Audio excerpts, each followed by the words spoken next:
Ostia's night had a way of swallowing sound.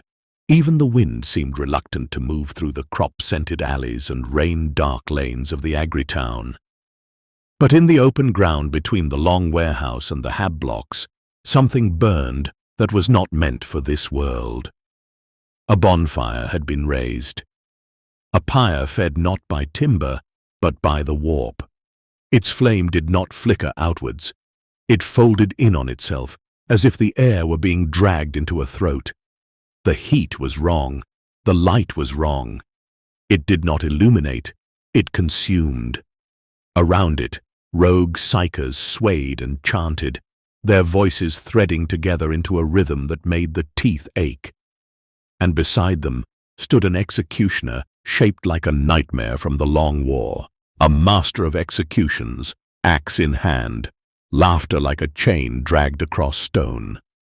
Cultists dragged bodies forward in pairs, grunting, slipping in mud and gore, and handed them up. The master of executions took them as a priest might take offerings, not reverently but eagerly, and flung them into the warp bonfire. Lucas Dunnett saw it first. Not the cruelty, that was obvious, but the precision. The bodies were not dead. He saw the eyes, wide and wet in terror, tracking, pleading. He saw the tremor of breath in throats that could not cry out. He zoomed in on one of them, helm optics narrowing, and found the wound. A puncture at the top of the neck, driven by a rough tool. Crude, effective. The spinal cord severed. The victim left alive, paralyzed, conscious, aware of the fire waiting for them. It was not execution. It was harvest. Icarus Dawn did not wait for orders, because he had long since become the kind of warrior who moved at the instant the Emperor's judgment was required. The silent justiciar hit the line like a guillotine. Two rogue psychers turned in surprise, and then they were simply gone, bisected by a blade that moved too fast for mortal eyes. They should have hit the ground. Instead, the warp fire reached for them. It inhaled them like smoke drawn into a furnace. The bonfire swelled, brightening, as though delighted by the taste. The master of executions laughed again. A terrible sound. A sound of certainty. Castor Domitius answered it with steel. He charged, storm shield forward, Mors Noctis raised. The first blow landed with the force of a meteor strike. Castor felt it in his arm, up into the shoulder joint, into the chest. The reassuring pain of impact that meant the Emperor had guided his strike true. The Master of Executions should have come apart. Instead, the traitor's chest armor ruptured and a shallow wound opened beneath, and the executioner remained standing, as if reality itself had decided to be generous. The axe came down. It was not a weapon so much as a sentence. The axe of dismemberment tore the air in its passage. Castor met it with his storm shield, and the impact rang out across the courtyard like a struck bell. The shield held. Castor's feet bit into the ground and did not slide. Then the sky broke open. Sarpenthus ignited his jump pack and rose, a white-armored comet against the warp's wrong light. He came down like a god's fist, power fist crackling and roaring, and struck the exposed breach in the Master of Execution's chest. The impact was obscene. Armor imploded. Bone and flesh collapsed inward, as if pulled by sudden gravity. The Master of Executions toppled, and the warp bonfire took him. His body slid into that hungry flame and vanished without leaving so much as ash. There was a heartbeat where the chanting faltered, where the cultists hesitated, where the universe seemed to inhale. Then the sorcerer stepped forward. A Chaos Space Marine sorcerer raised his hands and spoke a word that did not belong in any human throat. Dark flame boiled out, washing over Castor and Sarpenthus. It was fire that did not burn the skin first. It went for the soul. And yet, Castor Domitius did not break. Sarpenthus did not scream. They endured it with iron determination, filled with the Emperor's light, forcing the warp to reject them. But around them, 6 cultists and 2 rogue psychers were not so steadfast. The dark flame caught them, twisted them, and the warp bonfire dragged them in, screaming, feeding itself greedily.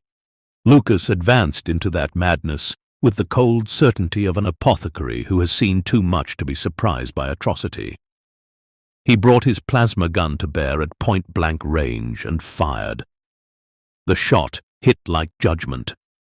The sorcerer staggered, armor breached, wards collapsing. Lucas stepped in and finished the work with his Medicae mechadendrite, not mercifully but precisely, as if dissecting a malignancy from the world. The remaining rogue psychers, cornered and furious, threw smite into the kill team. Warp force lashed Castor, Icarus, Sarpenthus, invisible blows that hammered through armor and into nerves. On the edge of it all, by the hab block, the cult leader raised his auto pistol and aimed for Castor's head. The shot went wide by a fraction, a hair's breadth of providence. Cultists surged Lucas, desperate, emboldened by numbers. They tried to drag him down, and found themselves poisoned by the very tools meant to heal. His mechadendrites stabbed and dosed, turning their charge sluggish and clumsy. Their blades scraped off Gravis plate with sparks and futility. Above, on the warehouse rooftop, Nersus Ged had already chosen his target. He took the cult leader's head in his scope, exhaled, and squeezed. The head vanished in a red mist. The body fell like a puppet with its strings cut. And then the battle widened into something far worse. The doors of the workshop exploded outward near Icarus. Metal screamed as it tore free. From the smoke and the sparks came a hellbrute, stomping heavily and furious. And behind it 5 possessed Chaos Space Marines, their armor bloated by warp flesh, their limbs ending in claws and hooks that did not obey anatomy. At the east end of the long warehouse, half hidden by vicious vegetation and storm-bent bushes, 2 obliterators emerged, walking arsenals, flesh and weapon fused into one obscene design. And from the hab block, across the road from where citizens had been dragged to the fire, a havoc squad deployed with disciplined malice. An autocannon, a missile launcher, 3 heavy bolters, and a havoc champion carrying chainsword and meltagun.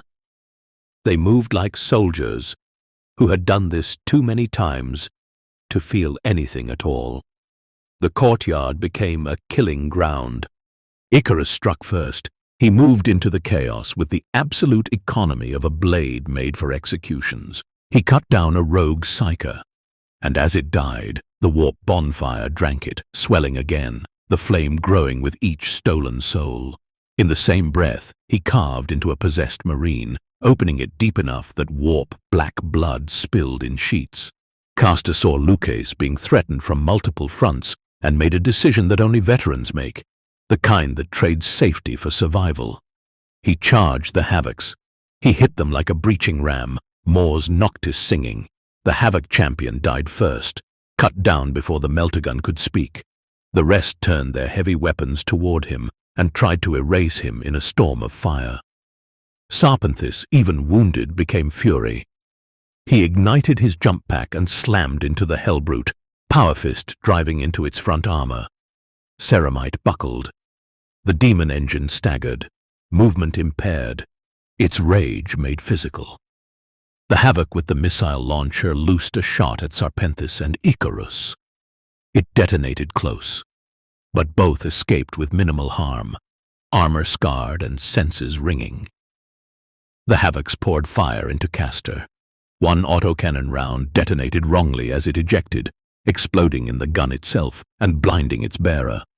Another heavy bolter jammed at the worst possible moment. The others fired, but Castor's storm shield turned their killing intent into sparks and ricochets. Yet the possessed were not machines. They did not require ammunition. 2 possessed hit Icarus, and even he could not fully evade their warped strength. A claw punctured his leg, pain lanced through transhuman nerves.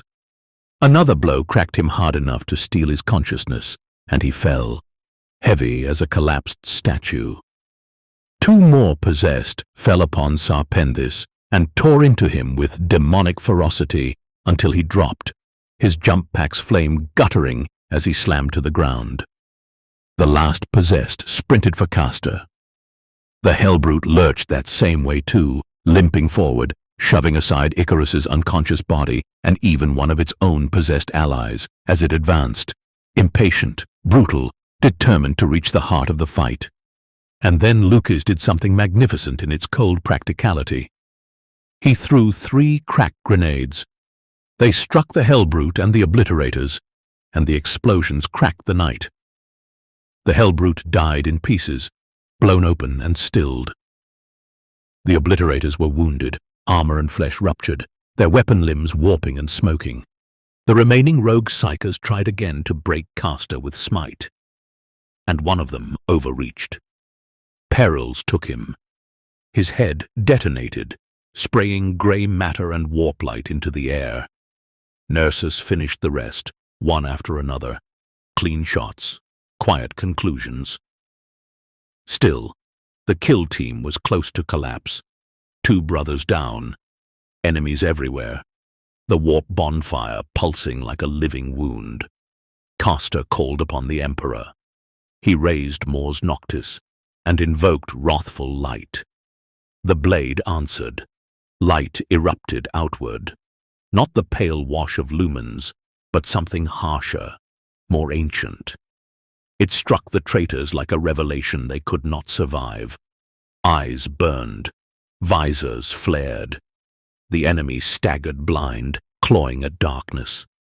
Only one possessed remained able to see, and even it recoiled, as if the light had shown it a truth it hated. That light poured into Sarpenthis like a stimulant for the soul. He rose, dragging himself back from unconsciousness with pure zeal. He found the Obliterators and killed them both, smashing ruin into ruin until nothing moved. The seeing possessed threw itself at Castor, a beast desperate to end the source of its agony. But Castor held, shield and blade, moving with veteran calm, refusing to give the creature the victory of his blood. Lucas looked across the battlefield and saw Icarus lying far from him, inert, too far for any sane Gravis-armored warrior to reach in time. So he prayed, and the Emperor answered in the only way that mattered. Strength in the limbs, speed in the legs, purpose in the heart. Lucas ran. Gravis armor thundering, servos screaming, impossible movement for such mass. He reached Icarus, applied Medicae, sealed the worst of the damage, forced the Judiciar back from the brink. Nersus, ever above, took the seeing possessed with a headshot, then another who had edged too near Castor. Icarus rose again, silent, grim, and finished the last 2, possessed with efficient brutality. Castor killed 2 Havocs outright and injured another. Lucas executed 1 more. Nersus finished the rest. And then Icarus, moving through the remaining blind, poisoned cultists like an ending, made sure none lived to rebuild the ritual. The last traitor fell. The courtyard fell silent. The warp bonfire, swollen with 19 stolen souls, still burned, and for a moment it felt as if the world held its breath, waiting for something to step through. Then Icarus did what none of them expected. He stood before the bonfire, raised his arms to the sky, and prayed in absolute silence. A bolt of lightning surged up from the warp flame and tore into the heavens. The clouds split. The oppressive darkness fled. The bonfire guttered, shuddered, and died as if strangled. and suddenly the sun shone over Ostia, clean and bright, as if the world were pretending it had never been touched. Lucas returned to the paralyzed citizens left where the fighting had begun. Their eyes still watched, still pleaded, still remembered. Then the woman they had instructed to remain inside the hab block came running down the main street, relief on her face, until she saw the bodies on the ground, still alive, still trapped. Lucas told her the truth. He could repair their spinal injuries, but not here, not without proper equipment. The hospital was 15 kilometers south. Castor ordered nurses to stay with the civilians and the woman, to guard them against any last stragglers or returning cultists. The rest of the kill team moved into the hab block, the building from which the cultists and havocs had emerged. Inside, a faint blood trail led up the stairwell. They cleared floor by floor, methodical, weapons ready, senses tuned for the slightest movement. By the time they reached the 6th floor, the air smelled of antiseptic and rot. Icarus spotted movement above. On the 7th floor, a mutant in a lab coat peering down the stairwell. The creature saw them and fled. Icarus pursued, voxing code for warning as he went. He ran into a large room filled with holding cells. Bodies lay inside them, limp and drugged. In the center of the room stood a surgical table, and on it lay a man face down, a wound in his upper neck, the beginning of paralysis, not yet completed. The mutant sprinted for a cogitator. Icarus ended him before he could touch it. When the kill team entered, Lucas examined the man on the table. The surgeon had been interrupted mid-work. Lucas tended the wound and brought the victim back from the edge. Consciousness returned, blinking and confused. Castor interrogated him while Lucas moved from cell to cell, diagnosing, dosing, working with the brisk certainty of a battlefield surgeon. The sedative was familiar, a sleeping agent derived from an Ostian plant. Common, accessible, weaponized. The survivors told the same story. 2 weeks of disappearances. 2 weeks of fear. Then, nothing. Missing time. Memory cut clean away. They had been holding out, then taken. Castor showed the recovered man the dead mutant in the lab coat. At first, the survivor scoffed. Then recognition hit him like a blow. It was the head doctor from the hospital. 40 captives in total, groggy, frightened, alive. Among them was an engineer in work clothes. Castor asked if he could help find transport to move the injured and the rescued. The engineer nodded, voice rough with exhaustion, and pointed toward the adjacent building. There should be something in the workshop next door. And with that, the kill team stood amidst the aftermath. The ritual broken, the town wounded, the enemy's hand revealed, and the road to the hospital stretching south beneath a sky that looked far too innocent.